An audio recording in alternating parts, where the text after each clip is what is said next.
राधे राधे दोस्तों, श्री गणेशाय नमः। आज मैं आपको ज्येष्ठ माह के अष्टमी की कथा सुनाने वाली हूँ। इस बार ज्येष्ठ माह के 2022 सोमवार को 23 तारीख को अष्टमी है।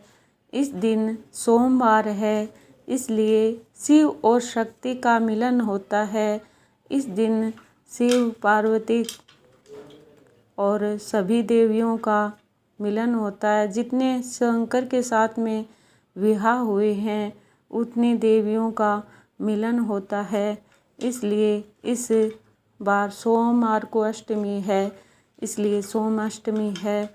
इस दिन हम सुबह जल्दी उठकर स्नान आदि कर और माता को स्नान करवा कर, अपने देव प्रतिमा सब लड्डू गोपाल सबको स्नान करवा कर और फिर एक चौकी पे लाल कपड़ा बिछाकर और उनको माता को कपड़े पहनाकर, कलावा बांधकर, टीका लगाकर, मूली, चावल, रोली, फूल, पुष्प आदि सारे फल या फूल, भोग लगाने की सामग्री, बेलपत्र या जैसे गणेश भगवान को दूब और सब पूजा का सारा सामान जचाकर, अगर हवन कर सकते हैं तो हवन भी कर सकते हैं। जैसे जिसकी श्रद्धा हो वैसे ही करना चाहिए। और इस दिन व्रत करके माता का पाठ करना चाहिए और कहानी सुननी चाहिए। और माता को भी लाल वस्त्र पहनाएं, खुद भी अच्छे सुंदर लाल वस्त्र या पीले वस्त्र जैसे भी हैं सुंदर वस्त्र पहनने चाहिए और कथा सुननी चाहिए। इस प्रकार अष्टमी के दिन माता का दिन होता है, इसलिए सर्वप्रथम हमें स्नान आदि कर फिर अपने माता को स्नान आदि करके चौकी पे सारे सामान को जैसे दिया जगाकर और नाल मोली बांधकर, चावल टिक्का लगाकर और पहले धरती माँ की पूजा करते हैं, फिर आचमन करते हैं। 3 बार आचमन करते हैं। ओम नारायणाय नमः, ओम माघवाय नमः, ओम केशवाय नमः, ओम फिर गोविंदाय नमो नमः, फिर हाथ धो लेते हैं। इस प्रकार आचमन कर सर को ढककर और फिर अपनी पूजा को संपन्न करते हैं। गणेश सर्वप्रथम धरती माता की पूजा करके धरती माता की भी पूजा की जाती है। फिर बाद में गणेश भगवान की सर्वप्रथम पूजा करके फिर अपने सारे देव देवताओं की, माता की और शिव शंकर की सबकी पूजा करके लड्डू गोपाल की फिर अपना कहानी सुन के फिर हवन करना। जैसे जिसकी श्रद्धा के हिसाब से हवन कर सकते हैं तो हवन करना चाहिए। फल फूल भोग, जिस चीज़ का भोग लगाना चाहिए वो भोग लगाते हैं। फिर कहानी सुननी चाहिए। एक बार ये कहानी इस प्रकार है। एक बार सभी देवता अपने और देवियाँ सभी एक वृत्रासुर और एक शुंभ निशुंभ राक्षस थे।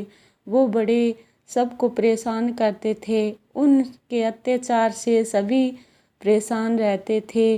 तो सभी ने सोचा कि एक ऐसे कोई हो जिससे इस सब की रक्षा हो सके।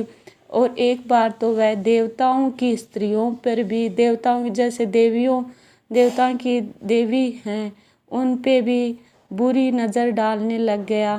तो वह सब भंवरे बनकर और माता के यहाँ गई और माता से प्रार्थना करी अपना अस्तित्व बचाने के लिए।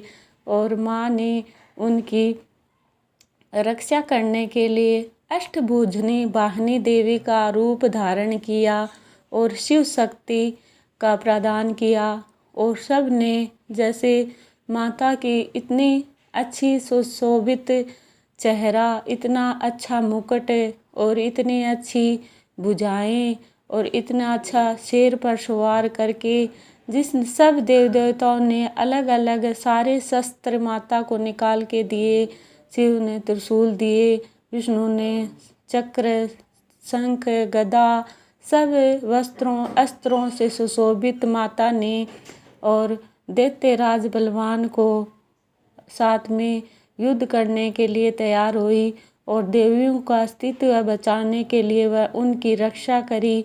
इस प्रकार वह माता ने जब ये सुशोभित होकर और युद्ध करने के लिए तैयार हुई तो दैत्यराज बलवान ने सारे जहाँ की सेनाओं को बुलाया और राक्षसों को बुला लिया और सारी सेनाओं के साथ में हाथियों के बल के साथ में माता पे संहार कर दिया। और जैसे माता ने फिर भी अकेली होकर ही उस दैत्यराज पर बड़ी भारी पड़ी और उसने सबका संहार कर दिया राक्षसों का। जब उसने देखा कि मेरे सारे शुंभ निशुंभ और मधु केटव सब मारे गए हैं तो दैत्यराज ने सोचा अब मैं बहुत सारी चारों तरफ की सेनाओं को बुलाकर माता के ऊपर संहार करूँगा। अब वह अकेली माता पे वह अपनी सारी सेनाओं को लेकर दौड़ता है, लेकिन माता ने उनको सारी सेनाओं को परास्त कर देते हैं।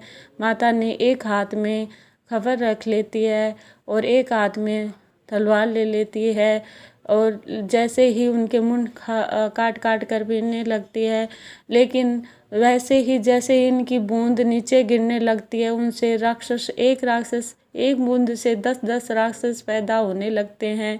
लेकिन माता ने फिर एक उपाय बताती है, वो खोपड़ी में उनका रक्त भर लेती है और वो पीते जाती है। इस प्रकार उनका सारे राक्षसों का संहार कर देती है।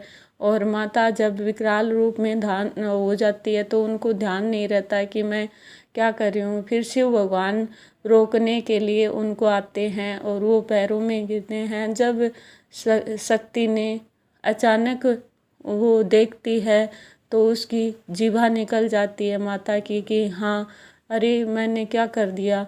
फिर वो माता रुकती है और इस प्रकार सारे राक्षसों का संहार कर देती है, सारी देवियों का अस्तित्व बचाती है और राक्षसों से देवी देवताओं को बचाती है और देवी देवताओं की भी रक्षा करती है, सारे हमारे जीव जंतुओं की सबकी रक्षा करती है। इस प्रकार ये अष्टवाहिनी माता सर्वश्रेष्ठ है, इसलिए अष्टमी को माता की पूजा की जाती है। जिसके यहाँ जैसे होती है वैसे करनी चाहिए। अगर कन्या को खाना खिला सकते हैं तो कन्या को खाना खिला सकते हैं, नहीं तो अपना प्रसाद बांट कर पूजा पाठ कर कर व्रत कर कर खाना खाते हैं। इस प्रकार मैंने आपको ये कथा सुनाई है। अगर आपको अच्छी लगे तो चैनल को सब्सक्राइब करना, बेल आइकन दबाना। श्री कृष्ण शरणम मम।